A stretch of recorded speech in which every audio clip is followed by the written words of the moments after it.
ನಾವು ಪ್ರೀತಿ ಮಾಡಕತ್ತ 6 ವರ್ಷ ಆಯಿತು. 6 ವರ್ಷ ಅಂತಲೇ ನಮ್ಮ ಮನೆಯಲ್ಲಿ ಕೇಳಿದ್ದೀನಿ. ಅವ್ರು ಕೊಡೋದಿಲ್ಲ ಅಂತಂದಲೇ ಬಿಟ್ಟು ಬಂದು ಇಲ್ಲಿಗೆ ಧಾರವಾಡದಲ್ಲಿ ಉಳಿದೆ. ಬಂದು 2 ತಿಂಗಳಾಯಿತು. ನಾವು 2 ತಿಂಗಳಾದ ಕೂಡ ಈಗ ಸದ್ಯಕ್ಕೆ 1 ತಿಂಗಳಾದ ಮ್ಯಾರೇಜ್ ಮಾಡ್ಕೊಂಡಿದ್ದೀವಿ.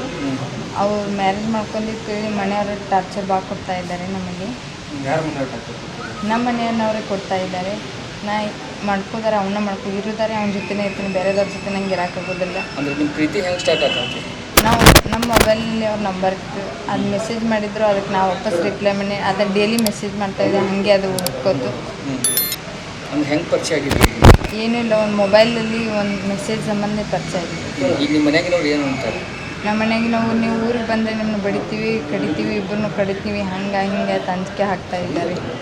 ಈಗ ನಿಮ್ಮ ಮನ್ಯಾಗ ಇವರು ಹುಡುಗ ಬಂದು ಕೇಳಿದ್ರು, ನೀವು ಕೇಳಿದ್ರು? ನಮ್ಮ ಮನೆಯಲ್ಲಿ ನಾವು ಕೇಳಿದ್ವಿ, ನಾವು ಕೊಡೋದಿಲ್ಲ, ಬೇಕು ನಿಮ್ಮ ಮನೆಯಾಗಿರೋ ಸರಿ ಕರೆಗೆ ನಾವು ಕೊಡೋದಿಲ್ಲ ಅವ್ರಿಗೆ ಅಂತ ಅಂದರು. ಅಂದ್ರೆ ಕಾಸ್ಟ್ ಸಂಬಂಧ ಏನು ಬೇಡ ಅನ್ನತ್ತಾರೆ? ಇಲ್ಲ, ಕಾಸ್ಟ್ ಒಂದೇ ನಮ್ಮದು. ಆಮೇಲೆ ಗೊತ್ತು, ಒಟ್ಟು ನಾವು ಬೇಕಾದಷ್ಟು ಕೇಳಿದ್ರು ಅವ್ರು ಕೊಡೋದಿಲ್ಲನ ಅಂತಾರೆ. ಈಗ ಇಲ್ಲಿ ಎದಕ್ಕೆ ಬಂದಿರಿ ನೀವು? ಎಸ್ ಸರ್ ಕಡೆ ಏನು ಹೇಳಿ ನಾವು ಏನಾರು ರಕ್ಷಣೆ ಇಸ್ಕೊಳ್ಬೇಕಂತ ಬಂದಿದ್ದೀವಿ. ಏನು ಜೀವ ಭಯ ಐತೆ ಮನೆಯಾಗಿನವ್ರು ಏನು ಹೆಂಗೆ ಅಂತ? ಹಾಂ, ಮನೆಯವ್ರು ಐತೆ, ಟಾರ್ಚರ್ ಬಾಕೊಡ್ತಾರೆ, ಜೀವ ಭಯ, ನಿಮ್ಗೆ ಕಡಿತೀವಿ ಬಡಿತೀವಿ ಅಂತ ಇದ್ದಾರೆ. ನಮ್ಮ ಮನೆಯವ್ರು, ಹುಡುಗಿ ಮನೆಯವ್ರು. ಹಾಂ, ಹುಡುಗರ ಮನೆಗೆ ಏನು ಸಮಸ್ಯೆ ಇಲ್ಲ? ಏನೂ ಇಲ್ಲ.